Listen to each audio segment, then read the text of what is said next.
Existe um fenômeno silencioso que corrói planejamentos financeiros sólidos sem que a pessoa perceba.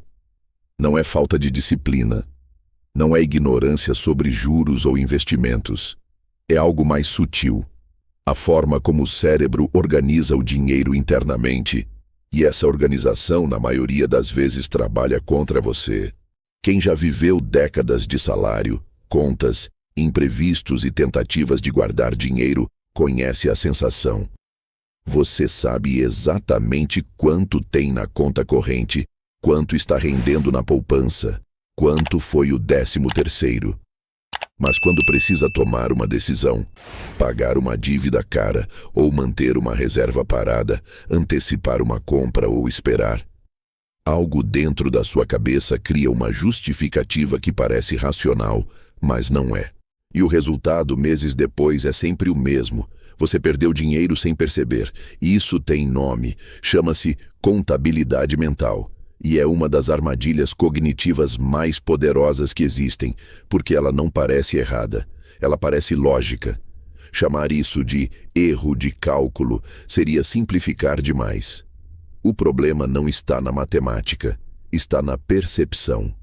O cérebro humano não trata o dinheiro como uma massa única e fungível.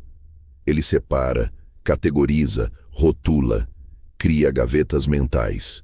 E cada gaveta tem suas próprias regras, suas próprias emoções, sua própria lógica interna, que muitas vezes contradiz a lógica financeira objetiva. Vou dar um exemplo brasileiro clássico, o 13º salário. Quando ele chega, a maioria das pessoas não o enxerga como parte da renda anual. Ele é tratado como um extra, como se fosse um bônus inesperado, mesmo sendo absolutamente previsível. E o que acontece? Esse dinheiro, que deveria ser integrado ao planejamento anual, vira combustível para gastos que jamais seriam feitos com o salário regular. Compra-se parcelado, adianta-se o presente de Natal, faz-se aquela viagem porque merecemos. Agora observe o contrário. Você tem R$5.000 parados numa poupança velha, rendendo quase nada. Ao mesmo tempo, você está pagando juros rotativos no cartão de crédito, algo em torno de 15% ao mês. A decisão racional seria óbvia. Use os 5.000 para zerar o cartão e elimine uma sangria brutal. Mas a pessoa não faz isso. Por quê? Porque aquele dinheiro da poupança está numa gaveta mental chamada segurança. Mexer nele gera desconforto emocional, mesmo que a matemática grite o contrário. Essas gavetas não são escolhas conscientes, são respostas automáticas. E quanto mais complexa fica a vida financeira, contas diferentes, cartões, investimentos, consórcios, financiamentos, mais gavetas o cérebro cria. E mais difícil fica enxergar o todo. Esse mecanismo mental já estava lá muito antes de existirem bancos, cartões ou aplicativos de investimento. Ele vem de uma época em que os recursos eram escassos, imediatos e visíveis. Caçar, colher, estocar. Cada recurso tinha uma função clara. A comida de hoje não se misturava com a semente de amanhã. O que estava separado fisicamente era tratado de forma separada mentalmente. O problema é que esse mesmo cérebro agora precisa lidar com um sistema abstrato, digital, interconectado, onde tudo é número numa tela, mas tudo também é intercambiável. E ele não consegue. Ele continua operando como se cada conta bancária fosse um celeiro diferente. Como se o dinheiro do salário fosse de uma espécie diferente do dinheiro da restituição do imposto de renda. Os nomes mudam, o mecanismo não. Nos anos 80, no Brasil, durante a hiperinflação, as pessoas corriam para o supermercado no dia do pagamento porque sabiam que o dinheiro derretia a cada hora. Mas mesmo naquele cenário caótico, havia quem guardasse uma nota especial, recebida num casamento, num presente, e se recusasse a gastá-la, mesmo que isso significasse pagar mais caro por algo no dia seguinte. A origem emocional daquele dinheiro criava uma barreira mental. Esse roteiro já foi encenado antes, em contextos diferentes, mas sempre com a mesma base.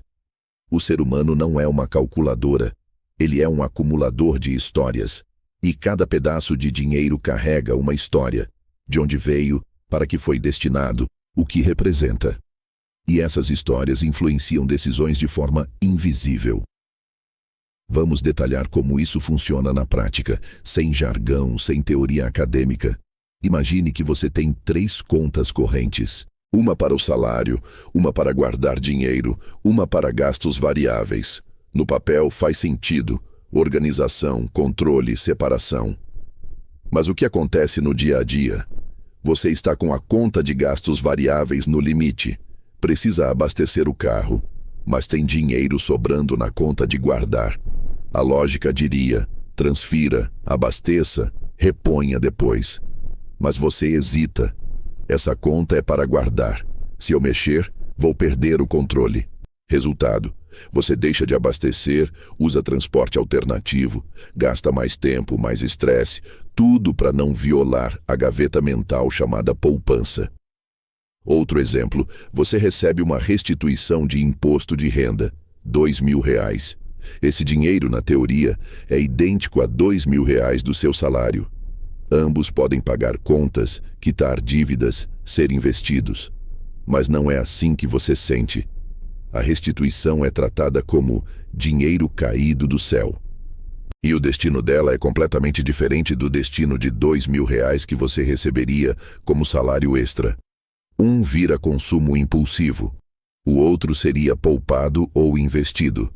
A origem importa mais do que o valor, e isso gera distorções enormes no planejamento. Agora pense no oposto. Você compra algo parcelado em 10 vezes. No momento da compra, você não sente que está gastando R$ 1.000. Você sente que está gastando R$ 100 por mês. A dor é diluída. A gaveta mental criada é a da parcela, não a do valor total.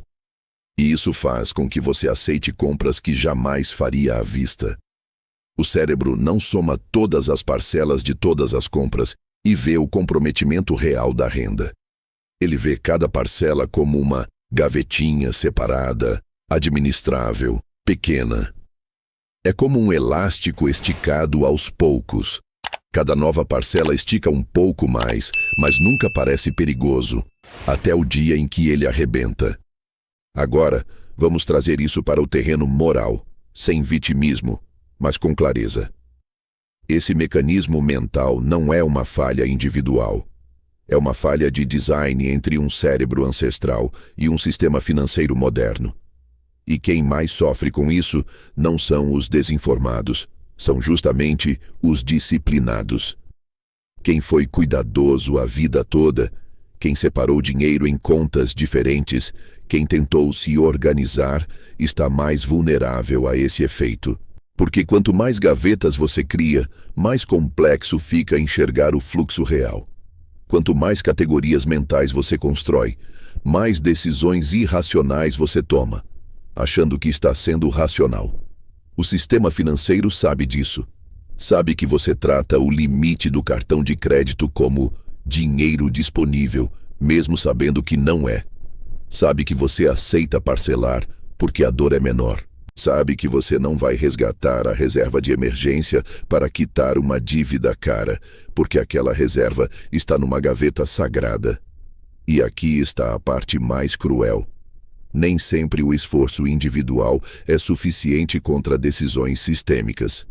Você pode ter disciplina, pode ter conhecimento, pode ter planejamento, mas se o seu cérebro continua operando com gavetas, você vai sabotar a si mesmo sem perceber.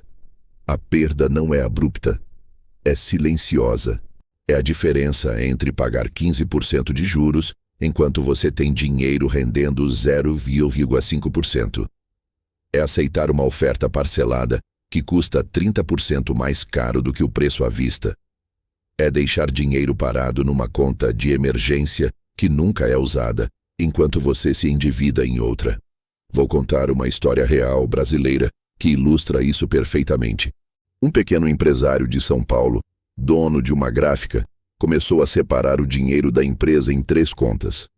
Uma para fornecedores, uma para folha de pagamento, uma para impostos. Fazia sentido. Controle, previsibilidade, segurança. Mas o que aconteceu foi o seguinte: em determinado mês, ele tinha dinheiro sobrando na conta de fornecedores. A conta de impostos estava curta. A lógica diria: transfira, pague o imposto, evite multa. Mas ele não fez isso. Esse dinheiro é dos fornecedores. Se eu mexer, vou perder a organização. Resultado: pagou multa, pagou juros, perdeu dinheiro real para manter uma organização mental que só existia na cabeça dele. 6 meses depois, ele percebeu que estava pagando mais em multas e juros do que economizava com a organização. O dinheiro era o mesmo, a empresa era a mesma, mas as gavetas mentais estavam custando caro. Esse tipo de comportamento não é exceção, é regra. E atinge desde o microempresário até o aposentado que separa o dinheiro do aluguel do dinheiro da feira em envelopes diferentes, mesmo que isso signifique pagar juros desnecessários. Agora, vamos observar como esses sinais se conectam. Quando você cria categorias mentais rígidas, você perde flexibilidade. Quando perde flexibilidade, você fica vulnerável a choques. Quando fica vulnerável, você toma decisões emergenciais, que sempre custam mais caro. E quando essas decisões se acumulam, o resultado é o comprometimento silencioso da renda, mês após mês, ano após ano. Pense na família brasileira de classe média que vive com o orçamento apertado, mas controlado. Salário entra, contas saem, sobra pouco. Mas quando chega uma despesa inesperada, o carro quebra, o filho precisa de um tratamento dentário, a geladeira queima, não há espaço. E a solução é sempre a mesma: parcelar no cartão. Porque mexer na reserva gera desconforto. Porque aquele dinheiro já tem destino. E aí começa um ciclo. A parcela nova se soma às parcelas antigas. O orçamento aperta mais um pouco. A próxima emergência vira uma parcela maior. O espaço de manobra diminui. E num determinado momento a pessoa olha para trás e percebe que está pagando 40% da renda em parcelas de coisas que ela nem lembra mais o que eram. Mas observe, em nenhum momento houve irresponsabilidade. Houve planejamento. Houve tentativa de organização. O que houve foi uma falha estrutural na forma como o cérebro lida com dinheiro abstrato. Existe uma saída? Sim. Mas ela exige algo contraintuitivo. Menos gavetas, não mais. Menos categorias, não mais. Menos contas separadas, não mais. A primeira mudança é mental. Aceitar que todo dinheiro é igual. R$1.000 do salário tem o mesmo valor que R$1.000 da restituição, do 13º, da venda de um objeto usado. A origem não muda a natureza. E se você trata esses R$1.000 de forma diferente apenas por causa da história emocional que eles carregam, você está prejudicando a si mesmo. A segunda mudança é prática. Unificar. Veja o dinheiro como um único fluxo. Entrada total, saída total, saldo real. Se você tem 5.000 numa poupança e 3.000 de dívida no cartão com juros altos, você não tem 5.000 guardados. Você tem 2.000 e está pagando caro por uma ilusão de segurança. A terceira mudança é comportamental. Questione cada decisão financeira perguntando: eu faria isso se todo o meu dinheiro estivesse numa conta só? Se a resposta for não, então a gaveta mental está decidindo por você. Isso não significa eliminar toda a organização. Significa eliminar a organização que cria barreiras artificiais. Você pode ter metas, pode ter prioridades, pode ter planejamento. Mas o dinheiro precisa ser visto como uma massa fluida, que se move para onde é mais eficiente, não para onde a emoção pede. E aqui está a verdade incômoda. A maioria das pessoas nunca vai fazer isso. Porque desmontar as gavetas mentais Exige encarar uma série de decisões passadas que, vistas de fora, não fazem sentido. Exige admitir que a organização que parecia inteligente estava, na verdade, custando caro. Exige confrontar o desconforto emocional de mexer em dinheiro que tem destino. Mas quem consegue fazer isso ganha algo raro: clareza. Clareza sobre onde o dinheiro realmente está. Clareza sobre quanto ele realmente rende. Clareza sobre quanto você realmente pode gastar. E, principalmente, clareza sobre o custo real de cada decisão. Entender o momento amplia suas opções. Reconhecer que o cérebro sabota o planejamento não é derrotismo, é lucidez. E lucidez no longo prazo vale mais do que qualquer organização baseada em emoção. Os ciclos não punem quem observa, punem quem ignora. E a contabilidade mental é um dos ciclos mais silenciosos que existem, porque ele acontece dentro da sua cabeça, disfarçado de lógica, enquanto corrói o patrimônio sem fazer barulho. Se você reconheceu algum desses padrões na sua própria vida financeira, faça um exercício simples esta semana. Anote todo o dinheiro que você tem, em todas as contas, aplicações, reservas, e ao lado, anote todas as dívidas com juros. Olhe os dois números juntos, não como gavetas separadas, como um balanço único. Muitas vezes, a resposta mais racional vai te surpreender e te incomodar, mas é justamente esse incômodo que indica onde a contabilidade mental está custando caro. Se este conteúdo fez sentido, compartilhe com alguém que também está tentando se organizar financeiramente, mas talvez esteja lutando contra o próprio cérebro sem perceber. E se você quer continuar recebendo análises como esta, que trazem clareza sem vender ilusão, se inscreva no canal e ative as notificações. Nos vemos no próximo vídeo.